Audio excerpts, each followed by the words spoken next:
Mayor Karachi Murtaza आप Karachi media से गुफ्तगू कर रहे हैं।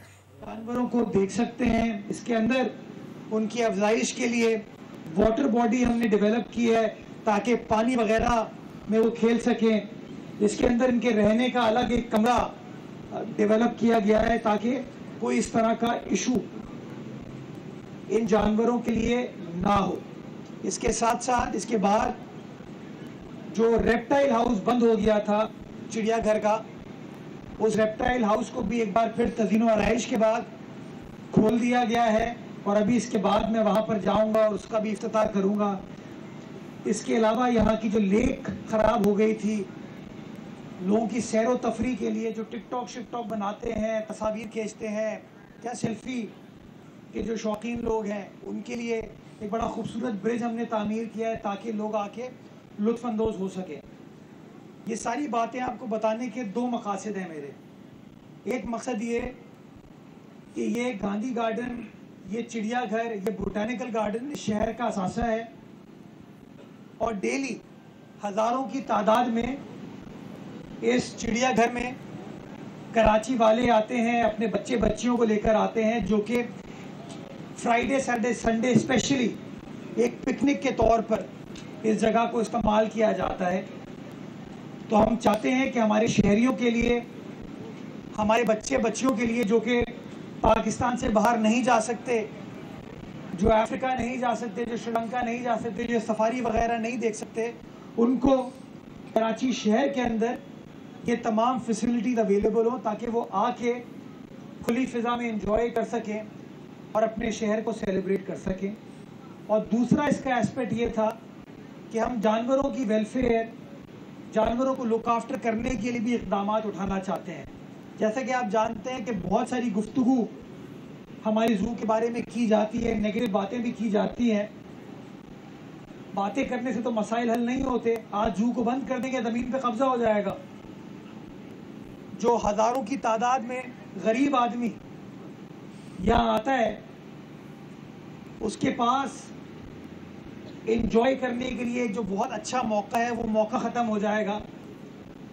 तो हमने दो फैसले किए। हमने फैसला ये किया, हम कोई नया जानवर नहीं ख़रीदेंगे और हम कोई बड़ा नया जानवर नहीं ख़रीद रहे। जो पुराने जानवर ऑलरेडी मौजूद, और आखिरी बार कराची चिड़ियाघर में गालिबन 20 साल पहले जानवर ख़रीदे गए थे। जो मौजूदा जानवर हैं उनको लुक आफ्टर करने के लिए, उनकी वेलफेयर के लिए, उनकी अफजाइश के लिए जो खुराक को बेहतर बनाने की ज़रूरत है, उस खुराक को बेहतर बनाया जा रहा है। कि जो गोश्त खोर जानवर है उसके लिए गोश्त मौजूद है, फल मौजूद है, जो सब्ज़ी खाते हैं जानवर उनके लिए सब्ज़ी मौजूद है। और मैंने ये हिदायत जारी की है अपने अमले को कि हमारा जो किचन है उसको भी हम पब्लिक कर देंगे आइंदा चंद रोज़ में, ताकि एक आम आदमी आके देख सके कि ये जो बार बार प्रोपेगेंडा किया जाता है, क्या इस प्रोपेगेंडे में हकीकत है या हकीकत नहीं है। इसके साथ साथ शेर, अगर आपको याद हो, या बड़े जानवर आपको याद हो, पहले छोटे से पिंजरे में होते थे। वो ऊपर से भी बंद था, नीचे उसका सख्त फ्लोर था, जिसके लिए अगेन उनको प्रॉब्लम एक्सपर्ट्स बताते थे। तो हमने कहा ठीक है, हम सॉफ्ट फ्लोर के साथ खुला एक समा बनाएंगे। तो आपके सामने है कि माशाल्लाह हमने जो सोचा था वो करके दिखाया। और जो बैनुल अक़वामी ज़ूज़ के अंदर इस तरह की फैसिलिटी होती है, आज मुझे खुशी होती है कि हमारे कराची शहर में वही फैसिलिटी जो और जगहों पर होती है वो फैसिलिटी दी जा रही है। क्या एंट्री फ़ी क्या है इसकी? 50 और 30 रुपये। 30 रुपये बच्चों के लिए और 50 रुपये बड़ों के लिए। लाहौर ज़ू जाएंगे, वहाँ गालिबन 100 रुपये एंट्री फ़ी है। उन्होंने शायद प्राइवेटाइज भी कर दिया है ज़ू। कराची के और प्राइवेट ज़ू बहुत सारे हैं, वहाँ जाएंगे, वहाँ गालिबन 1000 रुपये एंट्री फ़ी है। लेकिन चूँकि KMC एक गरीब परवर इदारा है, गरीबों का ख्याल करती है, आम आदमी के बारे में सोचती है, 30 रुपये एंट्री रखी और उसी 30 रुपये को कमा के हम इसी ज़ू में लगा रहे हैं ताकि लोगों का भी ख्याल किया जा सके और यहाँ जो जानवर मौजूद हैं उनका भी ख्याल किया जा सके। एक और चीज़ मैं वादे करना चाहूँगा कि मज़ीद डॉक्टर्स को हायर करने के लिए और ज़ू कीपर्स को हायर करने के लिए हिदायत जारी कर दी गई हैं और उसका रिक्रूटमेंट का हमने प्रोसेस स्टार्ट कर दिया है ताकि इन जानवरों को मजीद हम बेहतर तरीके से लुक आफ्टर कर सकें। अगर कोई भी शहरी हमारी मदद करना चाहता है इस काम में,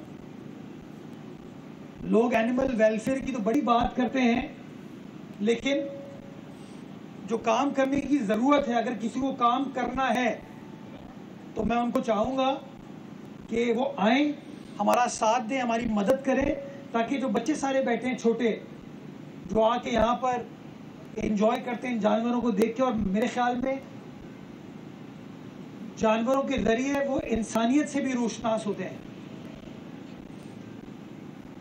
उसको करने में हमें तक़वियत मिल सके और ज़्यादा बेहतर तरीके से काम कर सके। तो मैं शहरी आप जाएंगे जिप लाइन पे, आप जाएंगे कराची वालों के साथ रूल के बच्चों की तरफ वहाँ पर खेलेंगे, उसको भी वो प्रोपेगेंडा का शिकार करते थे, तो उनको क्या पैगाम देंगे? देखिए, प्रोपेगेंडा तो हर जगह होता है।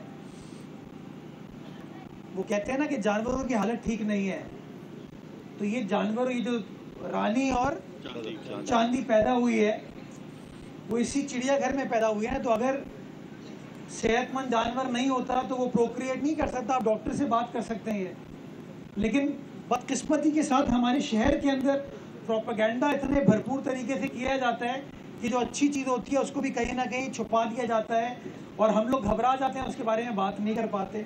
तो मैं ये समझता हूँ कि हम तमाम कराची वालों के लिए मुनस्सिर है कि अगर हम चाहते हैं कि ये जो बार बार हमारे शहर के बारे में नेगेटिव प्रोपेगेंडा किया जाता है, अगर हम उस प्रोपेगेंडा की नफ़ी करना चाहते हैं, अगर हम उस प्रोपेगेंडा को रिजेक्ट करना चाहते हैं, तो हमें अपनी पब्लिक स्पेसेस को, अपने शहर को अपनाने की ज़रूरत है। प्रेस कॉन्फ्रेंस करने से, इल्ज़ाम लगाने से तो मसाइल हल नहीं होंगे। मसाइल हल करने के लिए आपको मैदान में उतरना पड़ता है, और मैदान में उतरेंगे तो हाथ भी गंदे होंगे, कुछ चीटें भी आएंगी, लेकिन आखिर में आप शहर की खिदमत कर पाएंगे, शहर की आवाम की खिदमत कर पाएंगे। तो मैं तो तमाम सियासी जमातों को, चाहे शहरी हो, फलाही इदारा हो, सियासी जमात हो, उन सबको ये ऑफ़र करना चाहता हूँ, आइए हमारे साथ बैठिए। हमारा कोई सियासी एजेंडा नहीं है इसके ऊपर, हम शहर की खिदमत चाहते हैं, हम अपने आवाम को वो फैसिलिटीज़ प्रोवाइड करना चाहते हैं जो हमारी आवाम का राइट है। और अगर उस हक को दिलवाने में कोई भी शख्स हमारे साथ बैठना चाहेगा, हमारा साथ देना चाहेगा, मैं उसको वेलकम भी करूँगा, उसको गले भी मिलूँगा, और अगर चाहेगा तो उसके साथ खड़े होकर यहाँ पे सेल्फी भी ले लेंगे। जी मैं